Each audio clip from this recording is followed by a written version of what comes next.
เรียกร้อง เรื่องดูงามอารามน้อ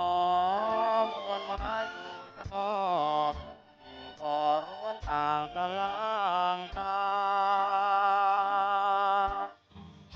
ออกงานเจ้าอันเจ้าเ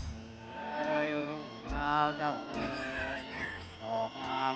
เอ๋ยตาโลกนั้นไม่ตื่นจากห่วงนิทราแห่งสายเอิงราตาคนหมุนอุทานภาวะอารา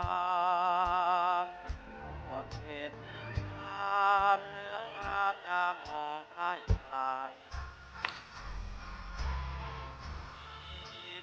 อ่อนตรงอันสดใสหัดไทยให้คนตาบางเธอรุ่นจะรุ่งแล้วลูกแม่เลิศแล้ววันไม่แล้วเพื่อนเอ๋ยตื่นมาเสียจากกิเลสเอ๋ยรีบให้เสือเอ๋ยออกมาชมเชยแสงแห่งป่าวัดวารามทั่วเขตที่ทานเหลืองงามยามมองใกล้ไกลอ่อนตรงอันสดใสโปรดอาจไปให้คนวนบาปกรรมแสนรุ่งจะรุ่งแล้วทั่วแคว้นเลิศแล้ววันไม่แล้วเพื่อนเอ๋ยตื่นมาเสียจากกิเลสนักเอ๋ยเสือเอ๋ยออกมาชมเชยแสงแห่ง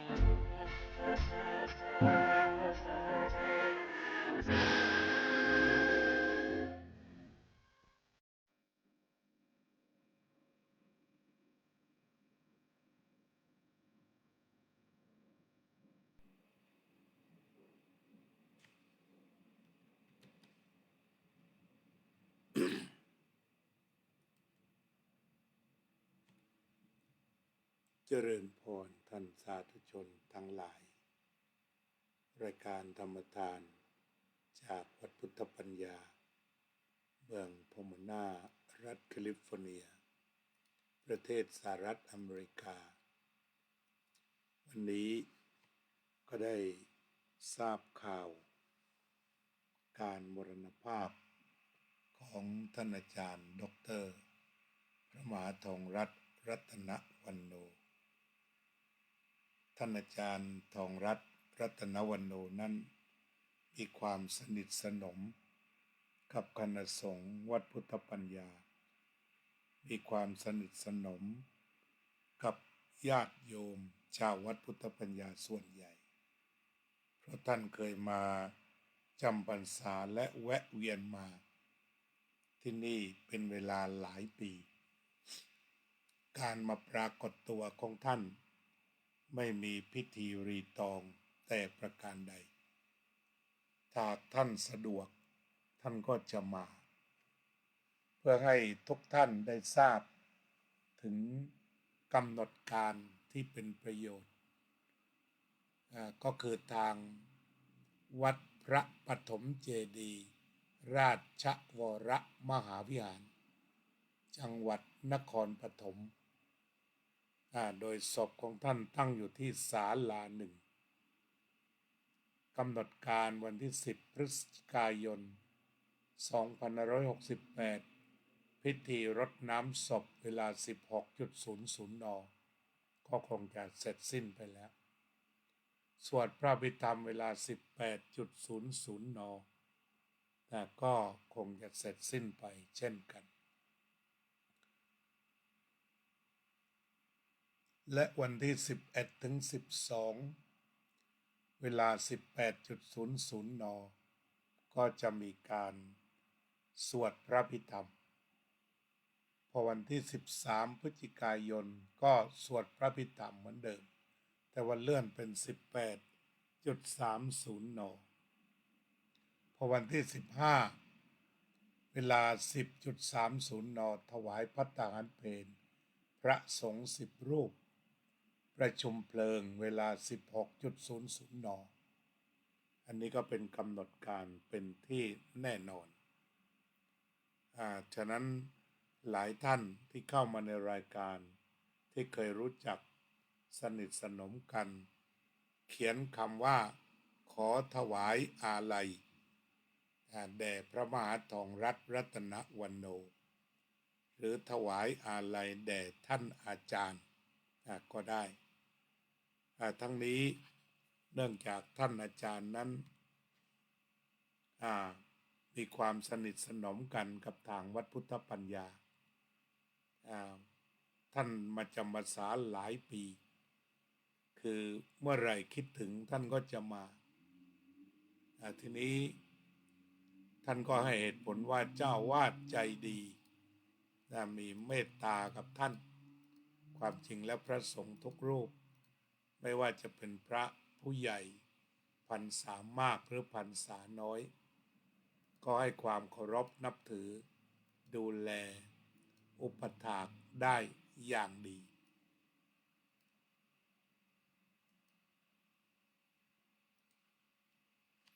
ก็อาตมาก็ถือเอาภาพนี้นะซึ่งเป็นภาพที่พบกันครั้งล่าสุดปีก่อนรดน้ำต้นโพวัดพุทธปัญญาจูนไลน์2024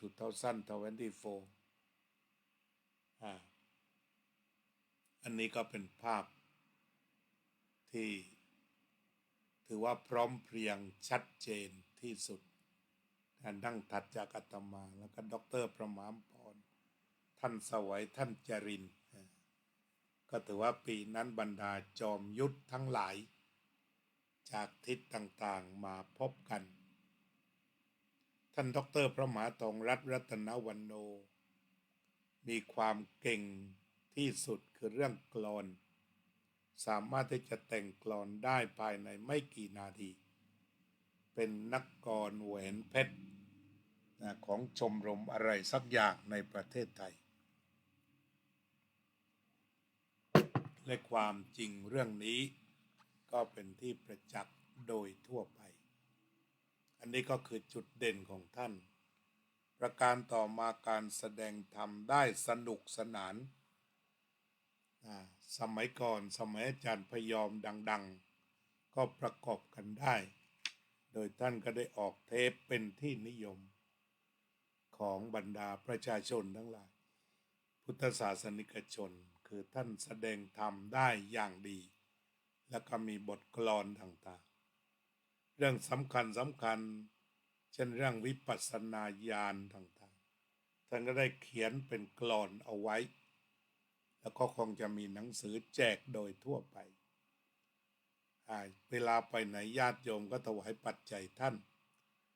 แล้วก็จะกลับมาเป็นหนังสืออีกอย่างหนึ่งท่านก็เวลาแสดงธรรมเรียกว่าทุ่มสุดๆท่านก็ชอบมีบทกลอนธรรมะแล้วแปลงเป็นเพลงลูกทุ่งซึ่งหลายๆคนญาติโยมก็ประทับใจเวลาที่ท่านแสดงธรรมท่านก็เรียกว่าทุ่มเต็มที่ใส่ทำนองคำร้องในกลอนนั้นๆไปเลยแล้วก็การเดินทางของท่านนั้นเป็นอิสระเป็นพระที่มีความอิสระสูงสุดนั่นก็คือไปไหนก็ไปเลยไม่อยู่กับที่การมาวัดพุทธปัญญาตามปกติก็จะมีการบอกล่วงหน้าแต่มีอยู่รูปเดียวมาวัดแล้วไม่บอกบางทีมาเดินเลาะรั้วอยู่ตอน4 ทุ่มเรียกอ้าวอาจารย์มาถึงแล้วก็ไปเปิดประตูรับนอนตรงไหนก็ได้พักตรงไหนก็ได้ขอให้ได้นอนได้พัก แล้วก็ในความที่ท่านเรียบง่ายแล้วก็สื่ออะไรตรงๆที่น่าคิดนั่นก็คือไปที่ไหนเขาถวายผ้าท่านสีไหนท่านจะห่มหมดบางครามท่านมา4 สีก็มีอันนี้เรียกว่าท่านจะ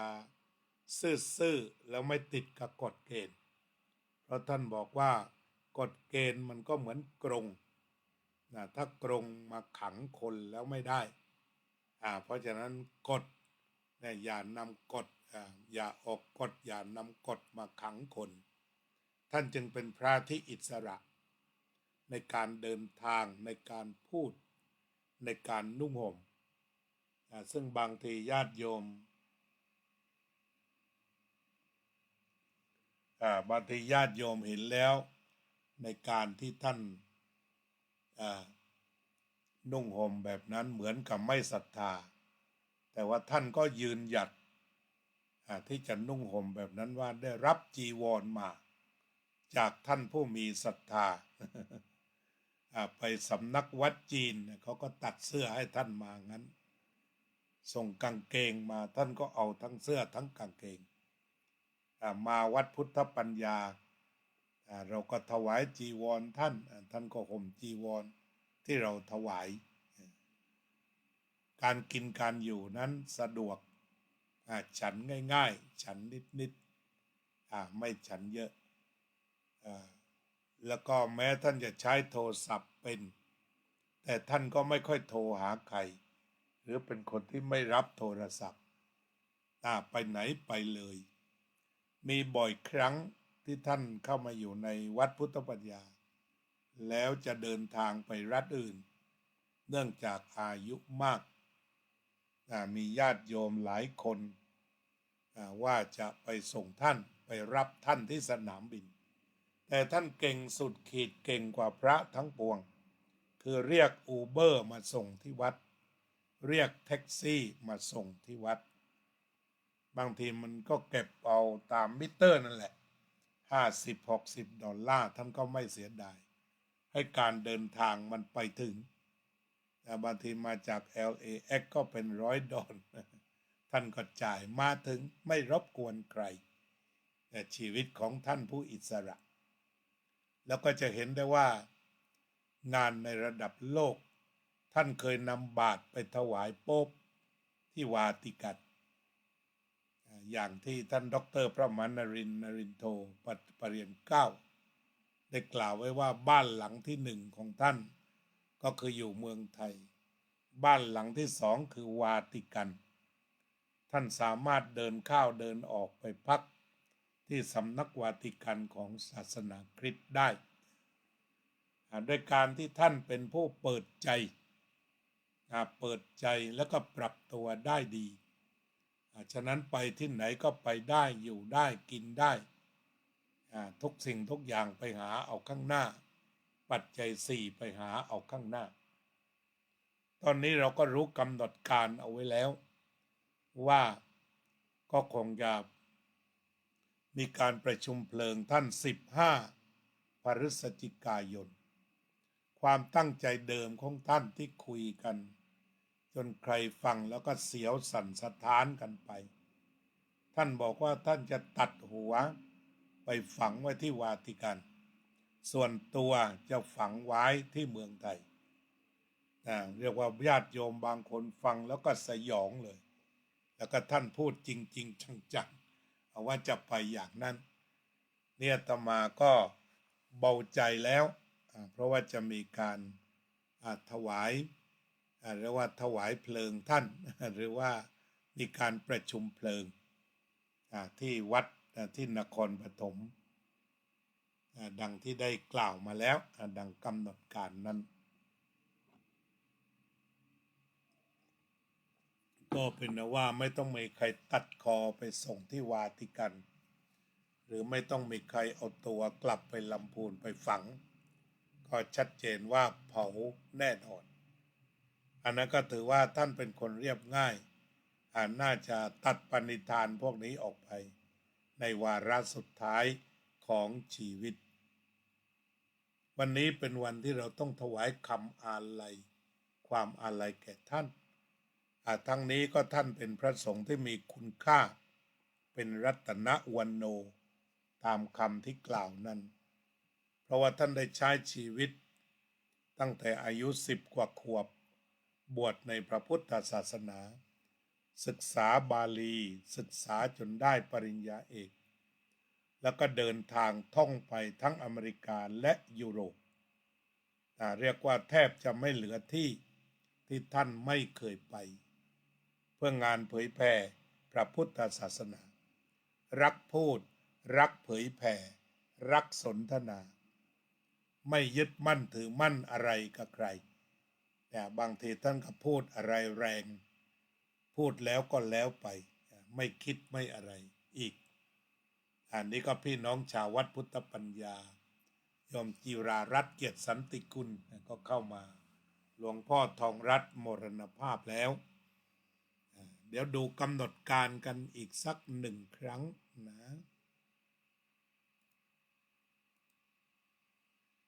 ทบทวนนะอีกครั้งหนึ่งสำหรับท่านที่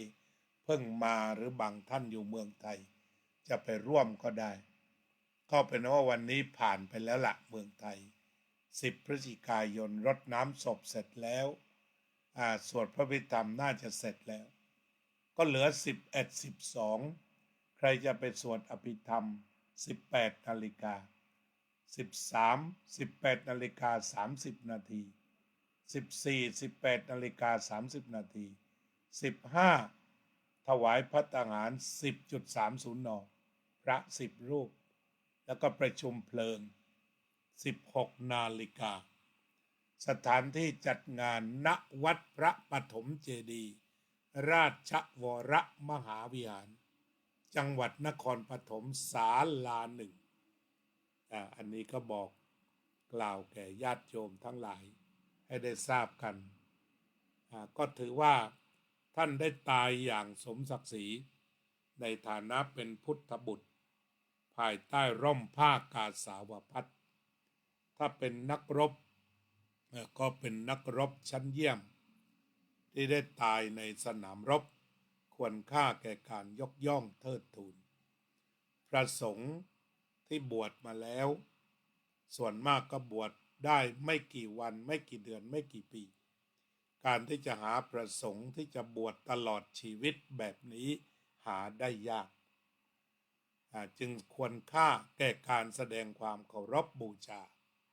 การแสดงความเคารพต่อพระมหาเถระผู้อุทิศชีวิตแบบนี้กลับมาเป็นมงคลชีวิตของเรานั่นคือการบูชาบุคคลที่ควรบูชาแล้วก็ท่านก็คบหาสมาคมกับชาววัดพุทธปัญญาเหตุผลที่น่าชื่นใจบอกเจ้าอาวาสมีเมตตาก็คือมาที่นี่แล้วท่านสบายใจคือเปิดเวทีให้ท่านได้แสดงโดยเพราะการแสดงธรรมอยากให้ท่านได้แสดงเต็มที่มากี่ครั้งก็มีโอกาสได้พบญาติโยมได้แสดงธรรมวัดพุทธปัญญานั้นเปิดโอกาสสำหรับผู้รักการแสดงธรรมทุกคนที่เดินทางเข้ามาฉะนั้นท่านอาจารย์ทองรัตน์ท่านโปรดปรานเรื่องนี้ว่าอาตมานั้นมีจิตใจที่กว้างขวางเพราะไปบางวัดเขาก็ไม่ค่อยให้แสดงและบางคนก็ถามถึงต่างๆนานา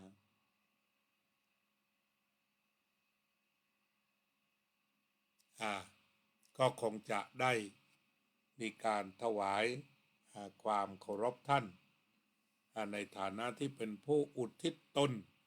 เพื่อพระพุทธศาสนาจนวาระสุดท้ายนี่คือสิ่งที่สมควรแก่การที่จะได้สักการะบูชาหรือบูชาบุคคลที่ควรบูชาเป็นมงคลชีวิตและจะได้เป็นต้นแบบให้กำลังใจแก่พระที่บวชนานเพราะว่าเมื่อจากไปแล้วญาติโยมก็เห็นคุณค่าของการบวชก็อาจจะได้เป็นแรงบันดาลใจให้ใครๆได้เข้ามาบวชในทางพระพุทธศาสนาเพื่อจะลงพระศาสนาจนวาระสุดท้ายกัน ก็น้อมส่งหลวงพ่อทองรัตน์รัตนวรรณโนโดยการถวายความอาลัยท่านก็ได้บำเพ็ญความดีมากว่าจะนิพพานหรือไม่ท่านเองรู้หรือไปสู่สวรรค์ชั้นไหนก็เป็นที่แน่นอนก็เรียกว่าท่านก็ไปตามธรรมะที่ท่านได้บำเพ็ญแล้วโยมบัวผันก็เข้ามาก็เคารพนับถือกันหลวงพ่อทองรัตน์มรณภาพแล้วตั้งศพอยู่ที่วัดพระปฐมเจดีย์ศาลาหนึ่งแล้วก็จะมีการประชุมเพลิงวันที่15ก็คงจะได้ทราบหรืออาจจะนำรายการธรรมะวันนี้ที่ถวายความอาลัยท่านนี้ไปเป็นข้อมูลก็ได้ให้ข้อมูลครบถ้วนแล้วต่อไปนี้เราก็จะนั่งสมาธิถวายความอาลัยขอบุญกุศลที่เราได้ทำจงสำเร็จแด่ท่านดร.พระมหาทองรัตน์รัตนวรรณโนผู้อุทิศชีวิตตั้งแต่เยาว์วัยจนวัยชราอายุ80กว่าสุขภาพของท่านดีเยี่ยมแต่ถึงเวลาชราก็ทรุดโทรมไปเป็นธรรมดา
สัพเพ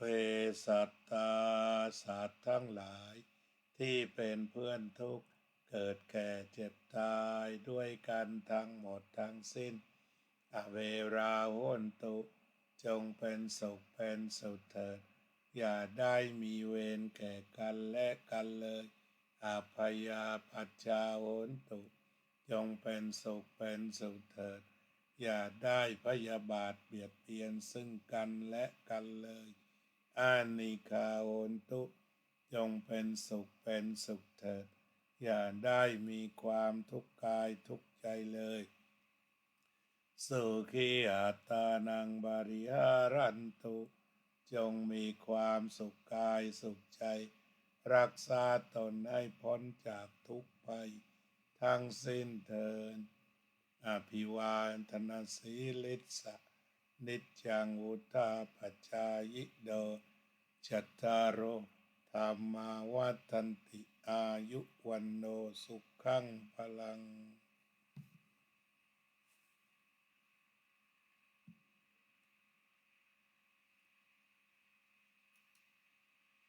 ทักทายพี่น้องก่อนนะมีกี่คนวันนี้โยมนพรัตน์บุญกอบโยมพรทิพย์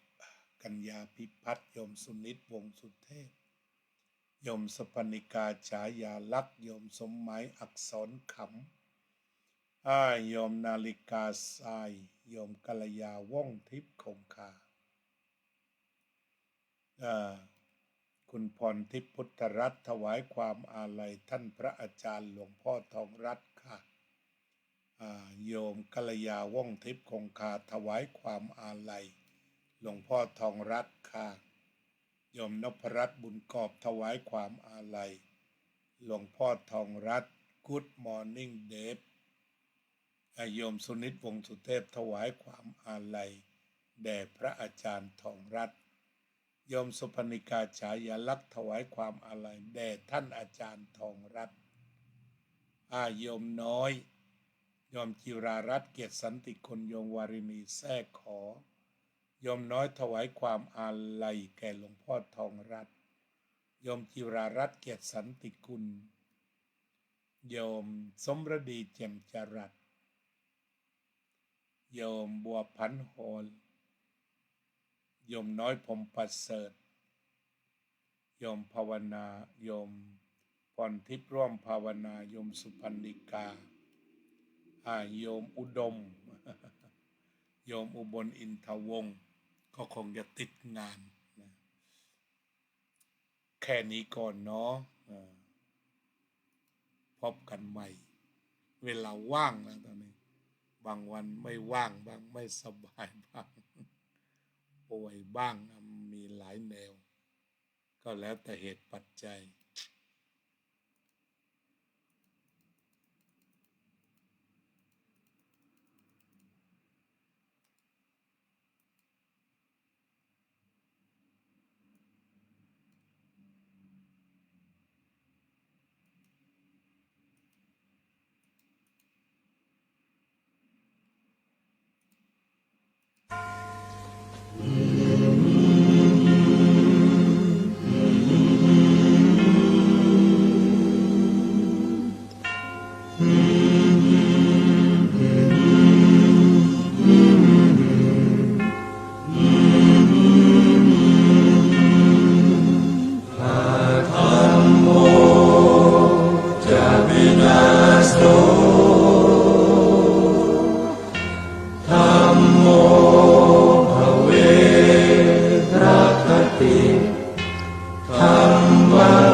พระพุทธองค์ท่านทรงตรัสรู้เป็นสัพพัญญูตรัสสอนความจริงว่าธรรมะย่อมชนะทุกสิ่งเป็นที่พึงพิงแก่ผู้ประพฤติชอบธรรมธัมโมจะวินาโสธัมโมภเวรัคติธัมมัจจาริอำนาจใดๆก็ตามย่อมถึงความพินาศถ้าขาดธรรมะประจำไม่มีใครอยู่ค้ำฟ้าเราต่างเกิดมาใช้กรรมจงอยู่ในศีลในธรรมคิดทำแต่กรรมที่ดีธัมโมจะวินาโสธัมโมภเวรัคติธัมมัจจาริธรรมส่องสว่างสู่ทางสุขสี